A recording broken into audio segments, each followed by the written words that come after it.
brought to you by V-Guard, a product by Sensodyne and Vimal. We are Zebra.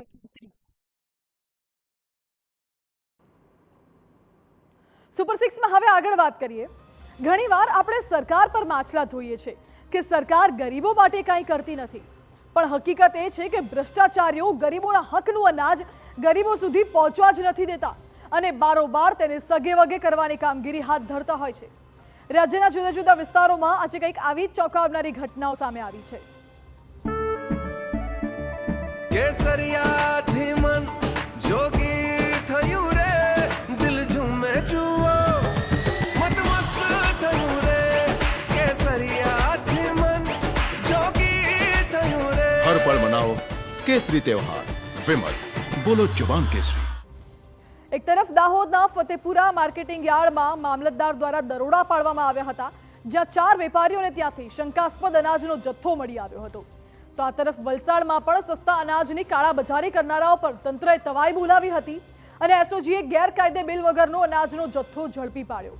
જોકે સૌથી ચોંકાવનારા દ્રશ્યો તો ગીર સોમનાથમાંથી સામે આવ્યા, જ્યાં જેતપુર નેશનલ હાઈવે પર એક ટ્રકમાંથી શંકાસ્પદ ચોખાનો જથ્થો મળી આવ્યો। ચોખા રેશનિંગના હોવાનો પ્રાથમિક તપાસમાં ખુલાસો થયો હતો અને પછી તેના સેમ્પલને લઈને લેબ ટેસ્ટ માટે મોકલવામાં આવ્યા છે। ગીર સોમનાથમાંથી ઝડપાયેલું ટ્રક પ્રાચી તરફથી આવી રહ્યું હતું અને ટ્રકમાંથી ચોખાના 380 જેટલા કટ્ટા ઝડપાયા હતા, જેમાં કુલ 19,240 કિલો ચોખા હોવાનું સામે આવ્યું છે। શંકાસ્પદ સરકારી ચોખાના જથ્થા સાથે લગભગ 15 લાખનો મુદ્દામાલ જપ્ત કરવામાં આવ્યો છે।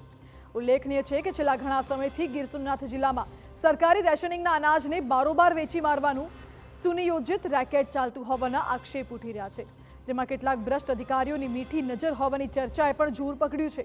વારંવાર આવી ઘટનાઓ શા માટે સામે આવી રહી છે તે જ સૌથી મોટો સવાલ છે। જોકે સમગ્ર મામલે તંત્રએ કડક કાર્યવાહીની ખાતરી આપી છે। જે વ્યક્તિ પાસેથી જથ્થો સીઝ કરવામાં આવેલો છે એમાં આકાશ ટ્રેડિંગ અને એના જે માલિક છે કાદુભાઈ બારડ કરીને જે છે એ પ્રાથમિક દ્રષ્ટિએ એનું નામ ખુલેલ છે। ધોરણસરની કાર્યવાહી માટે જિલ્લા પુરવઠા અધિકારીના રિપોર્ટ આવ્યા બાદ કાર્યવાહી કરવામાં આવશે।